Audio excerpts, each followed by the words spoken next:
Au nom du Père, du Fils et du Saint-Esprit.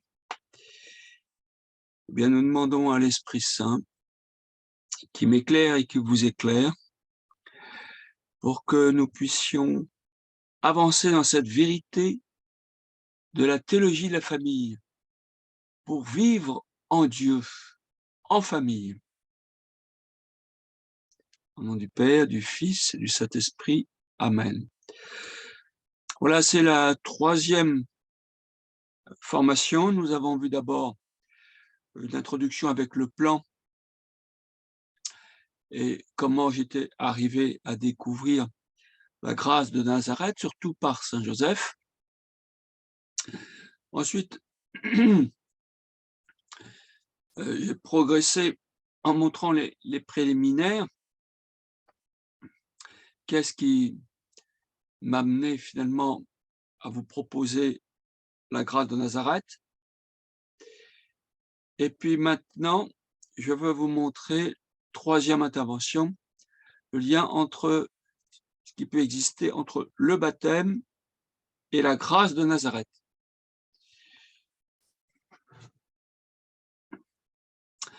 Voilà. Donc la sainteté, parfois la question que nous nous posons, c'est la sainteté. Est-ce que la sainteté est pour moi? Est-ce qu'elle est impossible? En tout cas par moi. Alors ce qui est intéressant, c'est de savoir ce qu'en pensent les saints. Suis-je capable de gagner mon paradis? Eh bien, je ne puis me transformer moi-même. L'union transformante en Dieu est l'œuvre du Fils de Dieu. Le Fils de Dieu s'est fait homme pour nous faire Dieu. C'est de saint Irénée. Cela se réalise dans un total accueil de ma part. Malade, notre nature demande à être guérie. Déchu, ma nature demande à être relevée. Mort, je demande à être ressuscité. Enfermé dans les ténèbres, il me faut la lumière. Captif, nous attendons un sauveur. C'est de saint Grégoire de Nice. Et puis je veux rappeler ce que dit saint Jean. En vérité, je vous le dis, personne, à moins de naître de l'eau et de l'esprit, ne peut entrer dans le royaume de Dieu. Ce qui est né de la chair est chair. Ce qui est né de l'esprit est esprit. Jean 3, 5, 6. Alors pourquoi certains résistent à la sainteté? Je parle d'abord de tous ceux qui, de bonne foi, ne comprennent pas que la sainteté n'est pas une question de justice au sens humain. Il est surprenant de constater que parmi les chrétiens, certains projettent sur Dieu leur propre opinion. Alors, bon, aujourd'hui, Dieu, à quoi ça sert? C'est inutile. C'est ce que j'entends de plus en plus fréquemment. Donc finalement, ils pensent, vous voyez, en fonction de la manière dont eux-mêmes, dans le milieu, ils appartiennent, et dans le milieu, ils sont formatés, conditionnés. Finalement, même pour eux, aller au ciel, ça n'a pas de signification. Pour d'autres,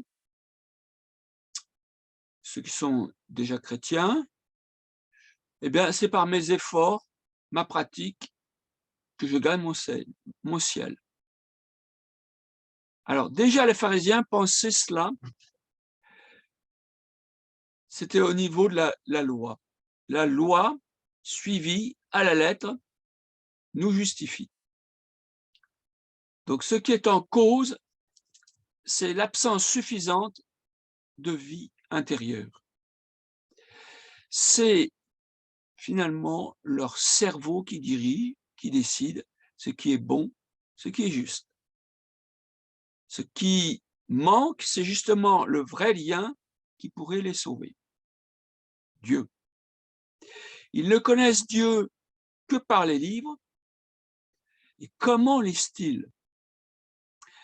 Saint Paul était un excellent exemple. C'est un excellent pharisien. Il croit même en la résurrection.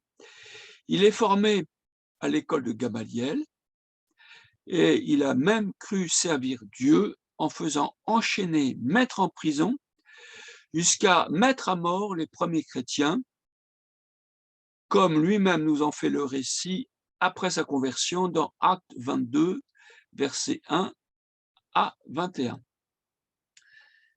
Quel est donc ce qui manque à ces pharisiens, comme à certains de nos chrétiens? Le baptême des chrétiens qui auraient reçu, est-ce qu'il serait suffisant? Est-ce qu'il serait efficace? Que dit saint Paul d'après son expérience de conversion? Saint Paul est très pédagogue, développe plusieurs attitudes pour accueillir notre conversion, qui est une grâce. Dans la première attitude, il nous indique que nous ne devons pas croire en nous, ni dans les hommes. Le salut ne repose pas sur notre sagesse, ni même sur les qualités des apôtres. Le salut ne vient que de Dieu seul. Ce n'est pas avec le prestige de la parole ou de la sagesse que je suis vous annoncer le mystère de Dieu, dit-il en 1 Corinthiens, chapitre 2, verset 1. Le salut ne vient pas de nos œuvres. Au nom de quoi, dit saint Paul, quelle œuvre? Et nullement. Romains 3, verset 27. Ce n'est pas la loi qui nous sauve. L'homme est justifié par la foi indépendamment de ses œuvres et des œuvres de la loi. Romains 3, 28. Saint Paul nous indique que l'auteur du salut, c'est le Christ. La mort et la résurrection de Jésus est le centre de notre foi. C'est par sa mort et sa résurrection que nous sommes sauvés. Nous croyons en celui qui est ressuscité d'entre les morts, Jésus notre Seigneur, livré à cause de nos péchés et ressuscité pour nous justifier. Romains 4, versets 24 à 25. Pour accueillir le salut, il faut que notre intelligence se soumette humblement par le cœur à l'intelligence des enseignements de la foi. Vous étiez esclaves du péché, mais vous avez obéi de tout votre cœur à l'enseignement. Romains 6, 17. Et ça fait encore une condition et qui paraît, vous voyez, plus importante. C'est dans la mesure où on accueille dans la foi les enseignements. Donc, troisième condition, c'est dans la mesure où nous sommes en capacité d'accueillir l'Esprit Saint que nous pouvons seulement devenir un saint. Nous n'avons pas reçu l'esprit du monde, mais l'esprit qui vient de Dieu, afin que nous connaissions les dons de la grâce de Dieu. 1 Corinthiens 2, versets 12 à 13. Comment puis-je accueillir ces grâces? Alors, Jésus lui-même nous donne 4 conditions. La première, il nous indique que ce principe de sanctification vient de lui. mais il transmet cette grâce. Tout pouvoir m'a été donné au ciel et sur la terre. Allez donc de toutes les nations, faites des disciples. Matthieu 28, 18. Puis, il demande de faire des disciples. Faites des disciples. Et pour cela, il précise 2 moyens. De les baptiser au nom de 3 personnes divines pour leur permettre de rentrer en communion avec elles, les baptisant au nom du Père, du Fils et du Saint-Esprit. Matthieu 28, 19. Enfin et surtout, de leur communiquer l'intelligence de la foi, c'est-à-dire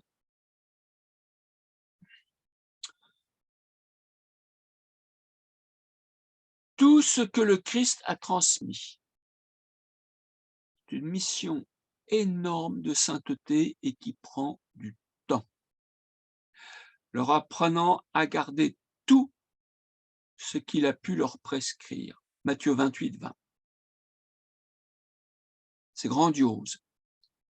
Cela signifie que Jésus désire non seulement que nous ayons un savoir sur Dieu, mais que nous ayons une connaissance intérieure de Dieu, c'est-à-dire que nous vivions en Dieu. Et c'est cela, la sainteté. Jésus transmet son pouvoir en passant par l'autorité de Pierre. Il est en quelque sorte la première pierre de l'Église. L'Église qui s'appuie sur Pierre a reçu cette mission de sanctifier, de baptiser et de former les cœurs. Et moi je le déclare, tu es Pierre, et sur cette pierre je bâtirai mon Église. Et la puissance de la mort ne l'emportera pas sur elle. Je te donnerai les clés du royaume des cieux. Tout ce que tu auras lié sur la terre sera lié dans les cieux. Et tout ce que tu auras délié sur la terre sera délié dans les cieux. Matthieu 16, versets 18 à 19.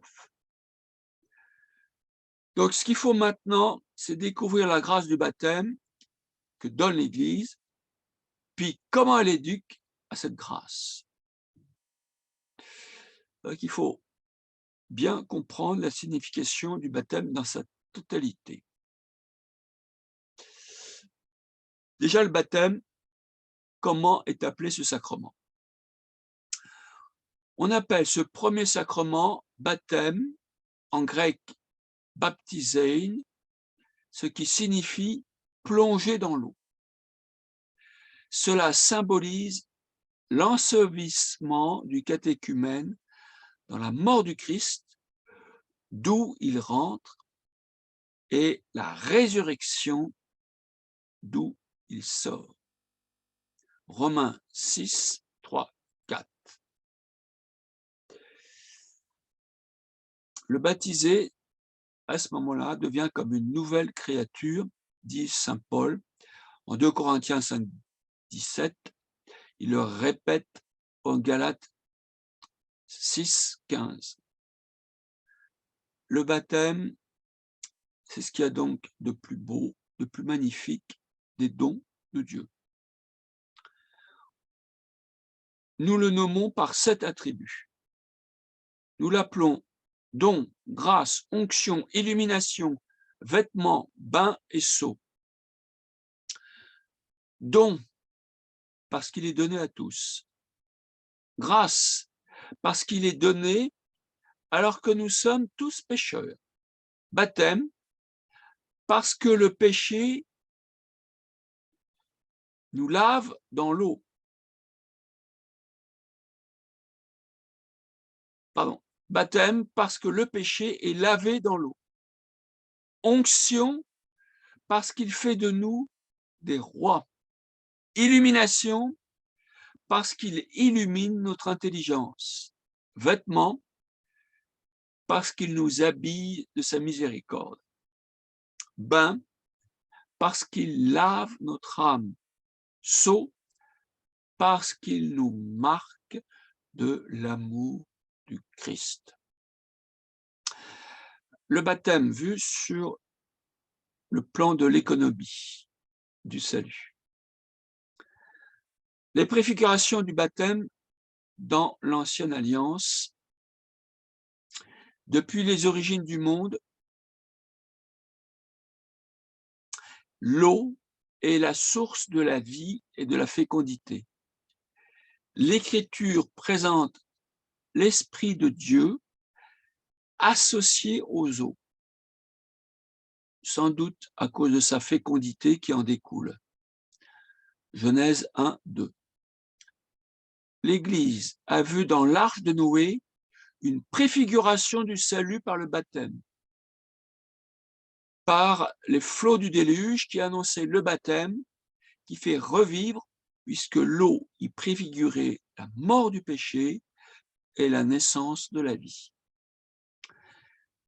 L'eau de la mer est salée, comme la mer morte de Palestine. Elle est très salée et la vie devient impossible. Elle symbolise la mort. L'eau de source, elle, symbolise la vie. C'est pourquoi l'eau préfigure à la fois le mystère de la croix et à la fois le mystère de la résurrection du Christ. C'est surtout la traversée de la mer Rouge avec Moïse qui symbolise la libération, car Israël est ainsi libéré de l'esclavage de l'Égypte.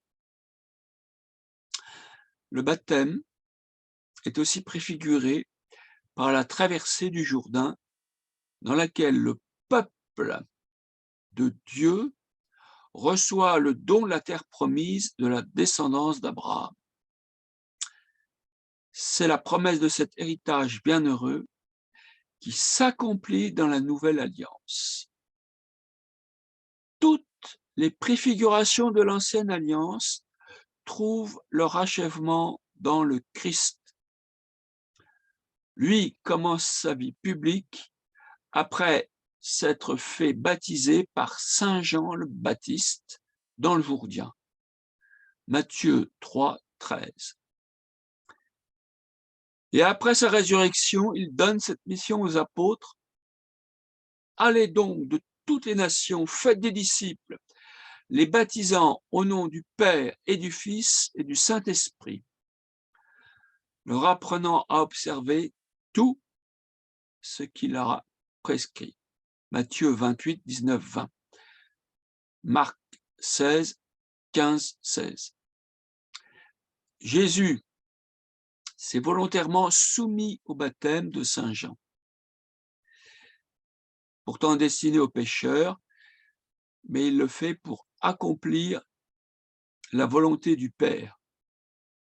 Cette volonté du Père, il va la dévoiler au fur et à mesure de sa mission. Il le fait pour sauver l'humanité. Et pourquoi il se fait baptiser? Parce qu'il prend la place du plus pauvre et il prend la place du pécheur. Ce geste du baptême, donc, est une manifestation prophétique de son don d'amour que reproduiront tous les enfants bien-aimés du Père. Au baptême, le Père manifeste Jésus comme son Fils bien-aimé. Matthieu 3, 16, 17. Voici mon Fils bien-aimé, écoutez-le. Dans cette intention, il manifeste aussi son désir que nous soyons tous unis au baptême de Jésus, son Fils, pour que nous soyons tous comme lui, des fils du Père. C'est par sa Pâque que le Christ ouvre à tous les hommes les sources du baptême. En effet, il avait déjà parlé de sa passion, qu'il allait souffrir à Jérusalem comme d'un baptême. dont il devait être baptisé. Marc 10, 38 et Luc 12, 50. Le sang et l'eau qui ont coulé du côté transpercé de Jésus crucifié, Jean 19, 34, sont comme la source du baptême et de l'Eucharistie, sacrement de la nouvelle vie. On voit ça aussi en Jean, première épître de Jean, chapitre 5, versets 6 à 8. Dès lors, il est possible de naître de l'eau et de l'esprit pour entrer dans le royaume de Dieu. Jean 3, 5. Le baptême vient donc en définitive de la croix du Christ. Et tout le mystère, c'est tout le mystère de son amour. Il a donné sa vie pour chacun de nous. En lui, alors nous sommes sauvés. Et à notre tour, nous devons donner notre vie comme Jésus. Donc, dans l'Église actuelle, dès le jour de la Pentecôte, l'Église célèbre, administre le saint baptême. En effet, déjà, saint Pierre déclare à la foule, bouleversée par sa prédication, « Convertissez-vous, que chacun de vous se fasse baptiser au nom de Jésus-Christ pour obtenir le pardon de ses péchés. Vous recevrez alors le don de l'Esprit Saint. » Acte 2, 38. Les apôtres et leurs collaborateurs offrent le baptême à quiconque croit en Jésus. Les Juifs, les craignant Dieu et païens. Acte 2, 41. Toujours, le baptême apparaît comme un don de l'amour gratuit du Christ qui nous incorpore à sa personne comme l'époux de notre vie. C'est un engagement qui nous lie à accueillir son amour sauveur. C'est un oui, comme l'engagement du mariage, qui met notre confiance en Jésus comme Jésus met notre confiance en nous. Mais c'est Jésus qui nous épouse en nous donnant les arts de son cœur qui nous lie à croire en lui, même si on comprend pas forcément tout. Crois au Seigneur Jésus, alors tu seras sauvé, toi et toute ta maison, déclare saint Paul à son geôlier de la ville de Philippe. Le récit continue. Le geôlier reçut le baptême sur le champ, lui et toute sa famille. Acte 16, 31, 33. Donc, il y a vraiment une nécessité du baptême. Notre Sauveur lui-même affirme que le baptême est nécessaire pour notre salut. Jean 3, 5. Aussi, il commande à ses disciples, 1, d'annoncer l'Évangile, 2, de baptiser toutes les nations. Matthieu 28, 20. Le baptême, il est nécessaire au salut. D'abord, pour ceux auxquels l'Évangile a été annoncé.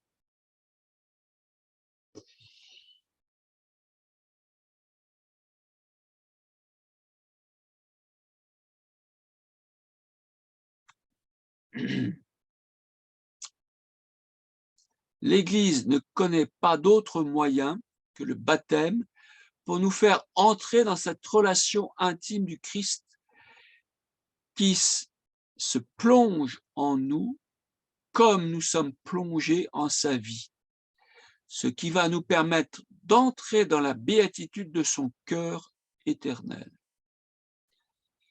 C'est pourquoi la plus grande des charités que connaît l'Église est de tous nous faire renaître de l'eau et de l'Esprit.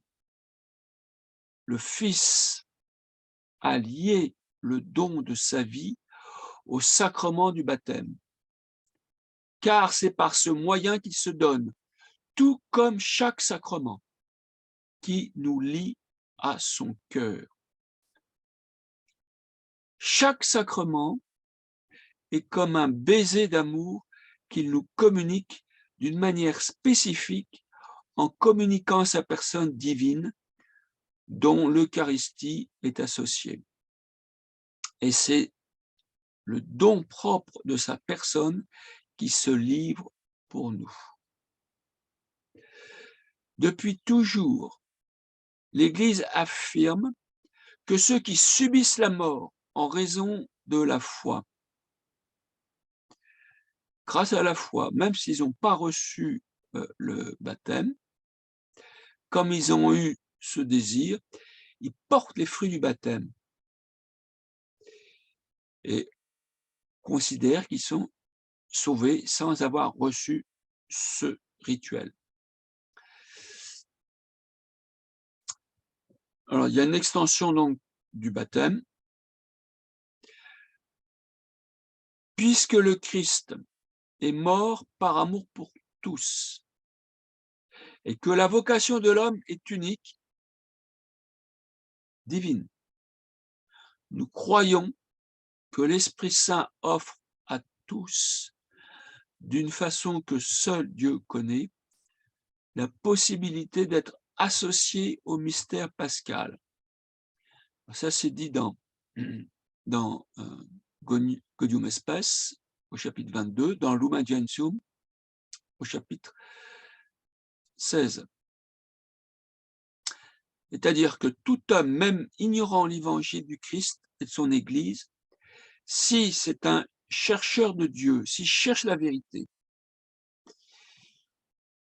eh bien, et si en plus il cherche à faire le bien au plus profond de son cœur, il fait la volonté du Père et suit l'Esprit Saint qui l'inspire. Ainsi, il peut être sauvé. Car en quelque sorte, il ne s'oppose pas à l'Esprit du Seigneur. Et on suppose que ces personnes-là, si elles avaient été évangélisées, si elles avaient rencontré le Christ, elles auraient explicitement demandé le baptême.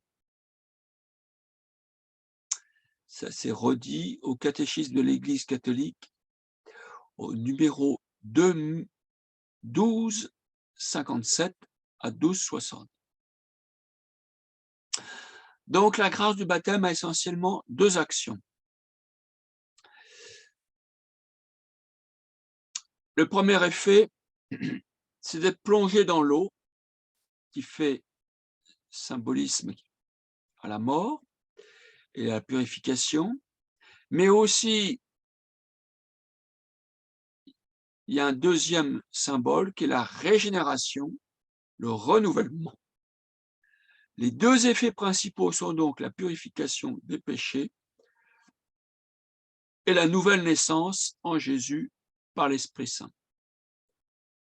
Acte 2, verset 38. Par le baptême, tous les péchés sont remis par le Christ. Le péché originel et tous les péchés personnels, ainsi que toutes les peines du péché. En effet, en ceux qui ont été régénérés par l'Esprit Saint, ils sont transformés. Il ne demeure rien qui les empêcherait d'entrer dans le royaume de Dieu. Ni le péché d'Adam, ni le péché mortel, ni les suites de nos propres péchés, même les plus graves. Dieu lave tout. Dans le baptisé, certaines conséquences temporelles demeurent. La souffrance, la maladie, la mort, les fragilités inhérentes à la vie, comme la faiblesse de caractère, et il reste encore une inclination au péché que la tradition appelle la concupiscence. Saint Jean, lui, parle des 3 concupiscences. Et on parle aussi du foyer des péchés. Donc,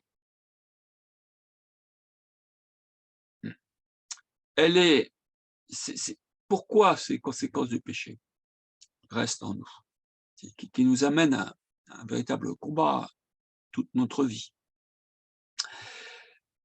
Elles sont laissées en nous pour nous permettre de grandir en maturité à travers nos combats, pour augmenter nos choix, notre détermination. La concupiscence n'est pas capable de nuire à ceux qui n'y consentent pas et qui résistent avec courage par la grâce du Christ. Et il est dit dans 2 Timothée par saint Paul, chapitre 2, verset 5, « Celui qui aura combattu selon les règles sera couronné. » Donc, le baptême, il ne se contente pas uniquement de nous purifier, mais il comporte d'autres grâces. Il fait de nous une créature nouvelle. 2 Corinthiens 5, 17. Nous devenons désormais fils adoptifs du Père. Galates 4, 5, 17. Il nous rend participants de la nature divine. 2 Pierre 1, 4. Nous devenons membres du Christ. 1 Corinthiens 6, 15. Nous devenons co-héritiers du Christ. Romains 8, 17. Et nous devenons temple du Saint-Esprit. 1 Corinthiens 6, 19. Ce qui confirme le catéchisme de l'Église catholique, 12, 62. La Trinité nous donne la grâce sanctifiante. Elle nous justifie par le Christ qui nous a obtenu cette grâce. Elle nous rend capables de croire en Dieu, d'espérer en lui et surtout de l'aimer par les vertus théologales. Elle nous donne aussi le pouvoir de vivre et d'agir sous la motion de l'Esprit Saint par ce qu'on appelle les 7 dons du Saint-Esprit, qui résument tout ce que peut nous donner l'Esprit Saint. Elle lui permet aussi de croître, ces dons, l'Esprit Saint, dans les vertus morales.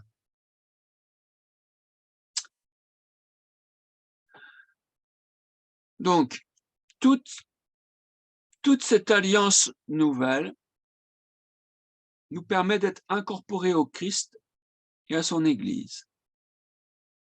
Le baptême fait de nous des membres du Christ. Dès lors, ne sommes-nous pas membres les uns des autres? Éphésiens 4, 25. Alors, c'est important, parce que ça nous ouvre de nouvelles perspectives et une nouvelle manière de considérer les choses. Ça veut dire que grâce au baptême, nous renaissons tous dans une nouvelle famille. Nous sommes une seule famille. Donc ça nous libère, vous voyez, de toutes nos limites naturelles, humaines, ethniques, des nations, des cultures, des races, des sexes. Aussi bien est-ce en un seul esprit que nous avons tous été baptisés pour ne former qu'un seul corps. Donc, on peut le présenter autrement. Nous n'avons plus aucun ennemi. Nous avons que des amis. Et c'est à nous à créer des liens d'amitié. Et chaque chrétien devient une pierre vivante. Et chaque chrétien devient l'édifice qui construit, vous voyez, cette église, corps, auquel nous appartenons par le Christ tête et qui nous rend saints. C'est lui qui nous permet de devenir des êtres spirituels et de rentrer dans un sacerdoce saint. C'est 1 Pierre 2, 5. Donc, il y a eu un lien particulier qui s'établit entre nous et le Christ. Par le baptême, nous sommes directement liés au cœur du Christ. Ainsi, pour nous tous, la capacité d'être unis à son amour par participation à sa royauté, à son sacerdoce, à sa mission prophétique, est une clé. Devenons une race élue, un sacerdoce royal, une nation sainte, un peuple acquis pour annoncer les louanges de celui qui nous appelle des ténèbres à sa lumière. C'est 1 Pierre 2, 9. Donc, le baptême nous donne part aux manières d'être du Christ, à commencer, pour chacun d'entre nous, à rentrer dans un don total de tout nous-mêmes, comme lui-même l'a vécu par son propre sacrifice.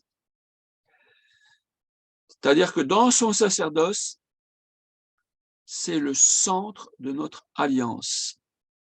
Et c'est à travers le don du Christ que nous sommes tous en communion, rendant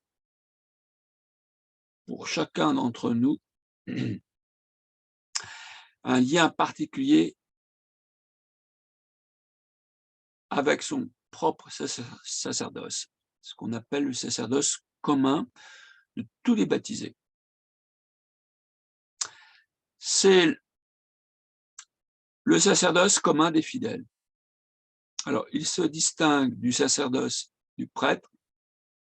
Lui, il y a une spécificité, c'est qu'il le vit dans une grâce nuptiale unique et personnifiée. Mais le mystère, pour tous, très profond, ce qui veut dire que le baptisé n'appartient plus du tout à lui-même.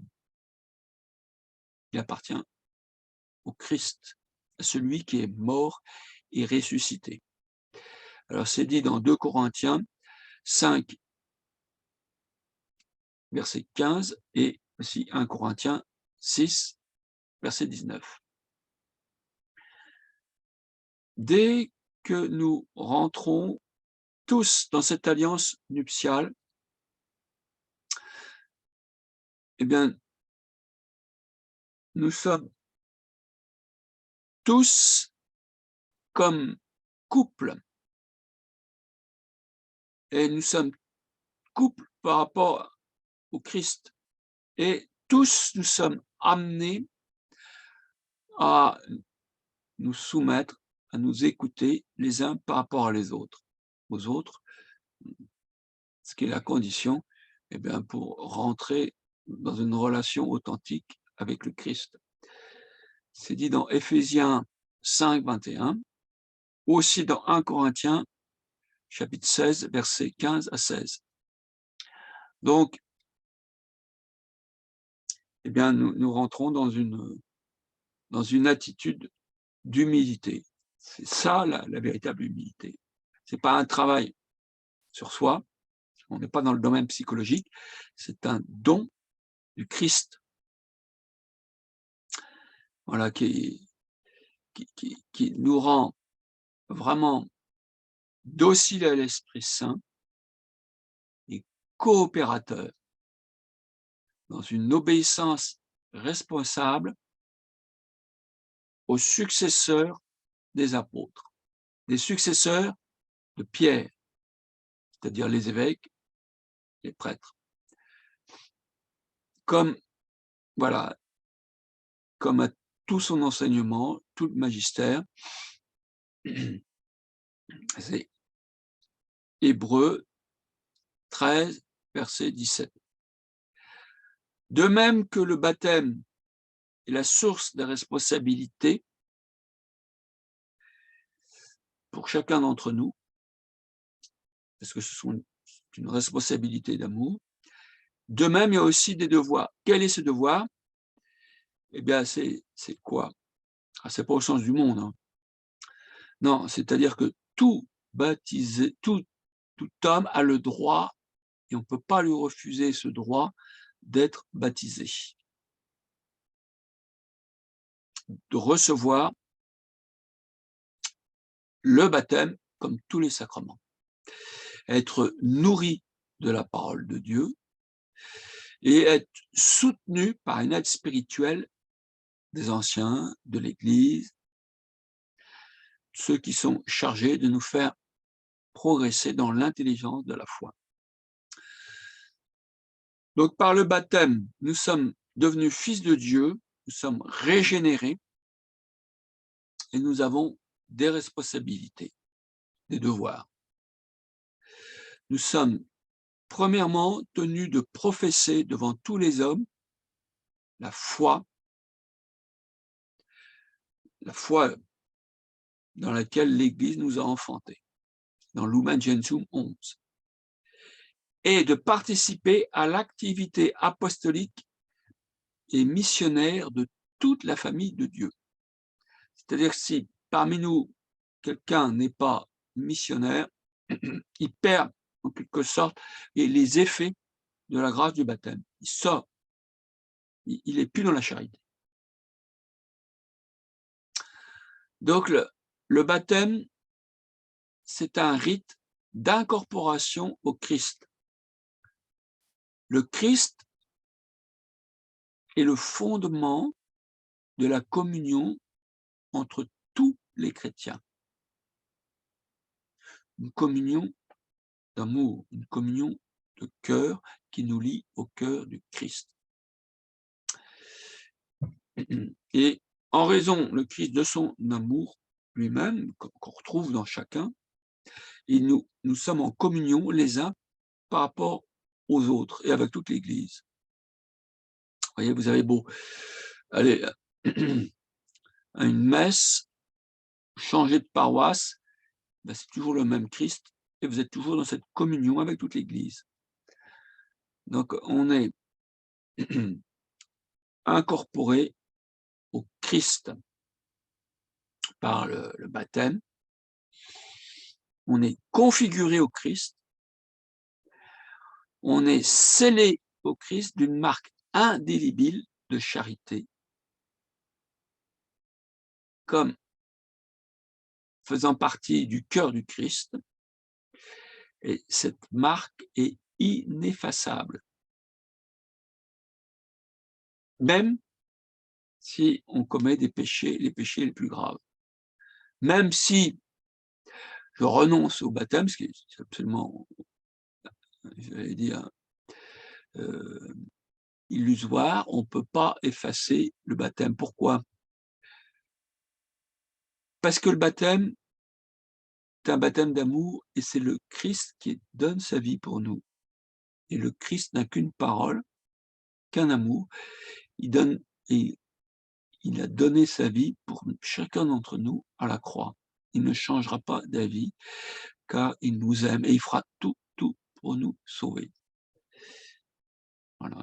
Et même si certains sont déroutés en raison de l'esprit du monde, parce qu'ils n'ont pas compris qui était le Christ, ni qui était leur mission et ce qu'était la charité. Alors pour entrer dans une efficacité du baptême,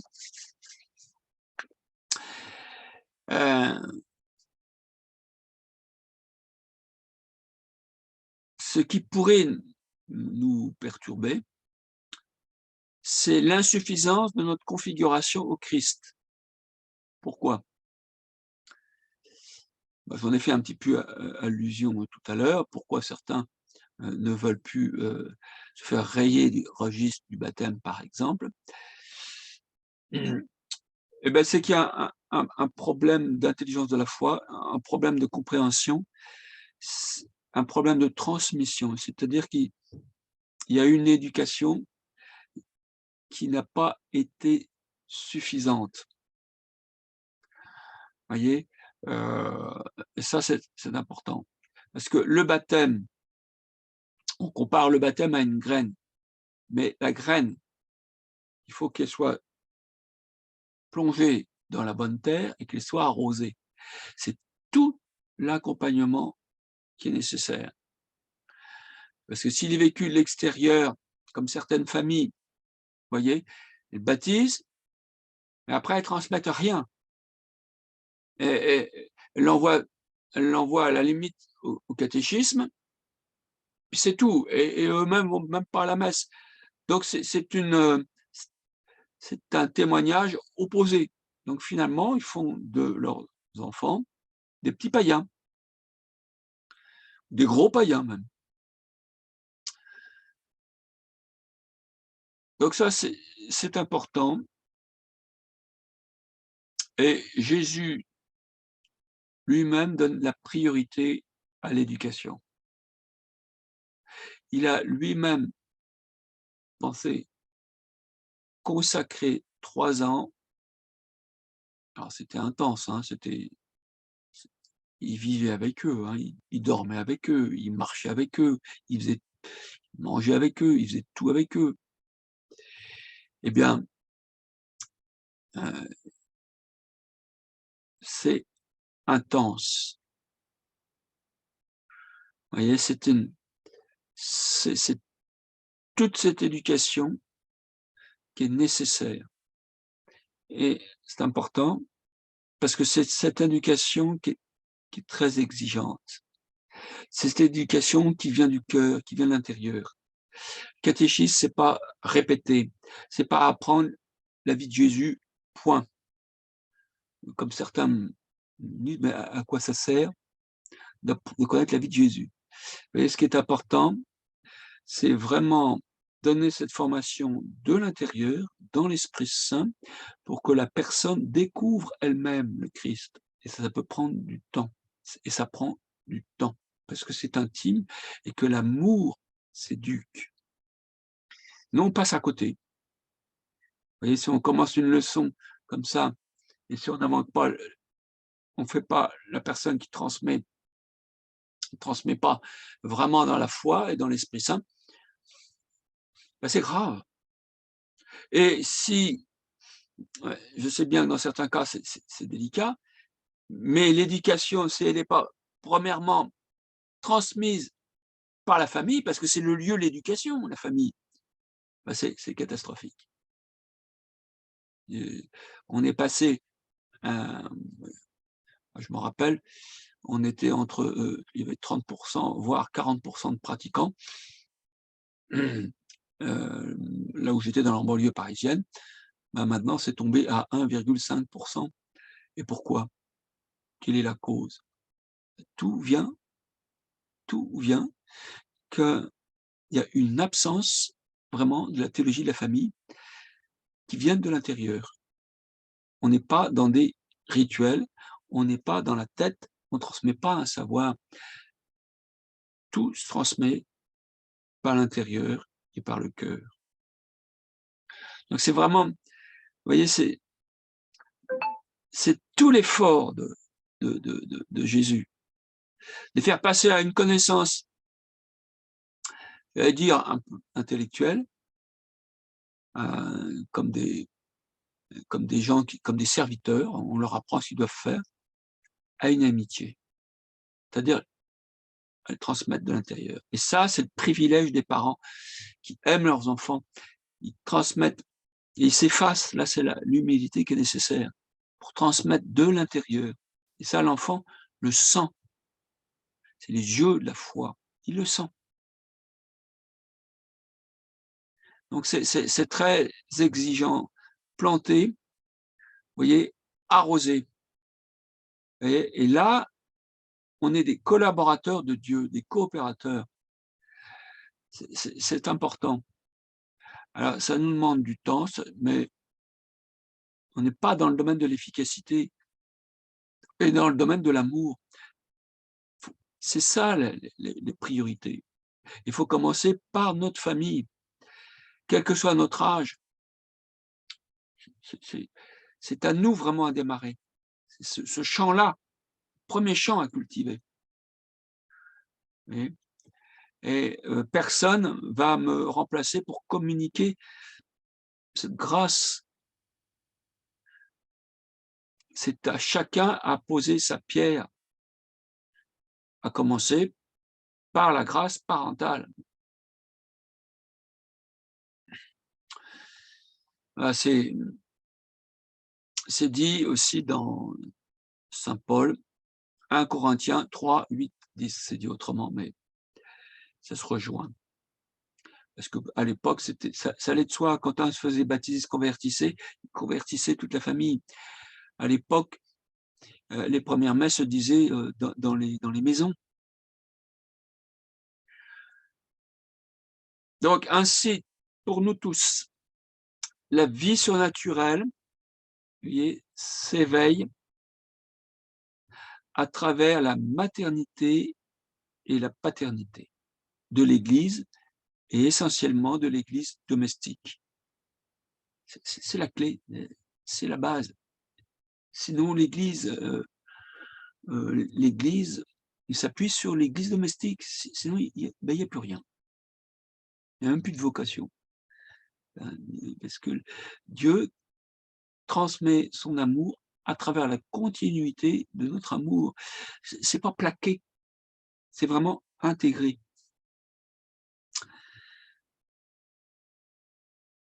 Voilà, eh bien, je vais, on continuera la prochaine fois, parce que je ne veux pas dépasser mon temps. Voilà.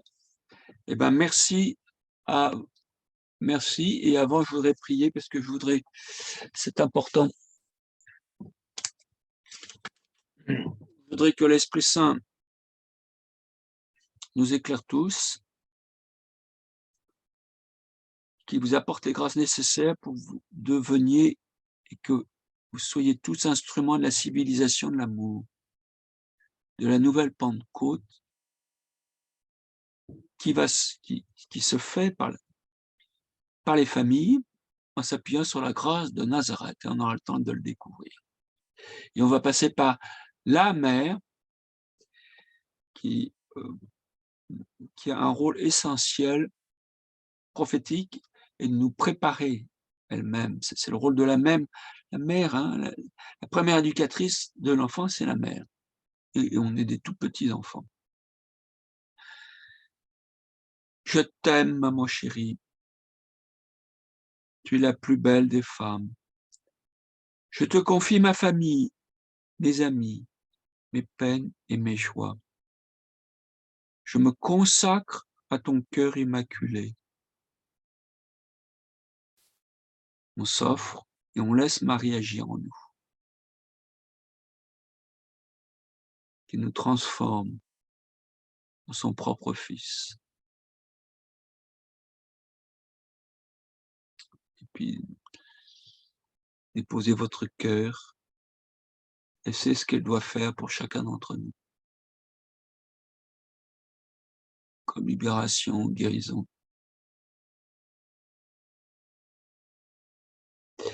Et t'offre mon âme, mes désirs, mes fragilités et mes pauvretés. Je te demande de m'aider à réaliser dans ma vie cette œuvre d'amour que veut le Père pour sa gloire et pour le salut de tous les hommes. Et que par la grâce de Nazareth, que Dieu Tout-Puissant vous bénisse, au nom du Père, du Fils, du Saint-Esprit. Alors, la prochaine fois, je ne vais pas terminer, je continuerai sur pour approfondir le lien entre le baptême et la grâce de la famille, la grâce de Nazareth. Merci à tous.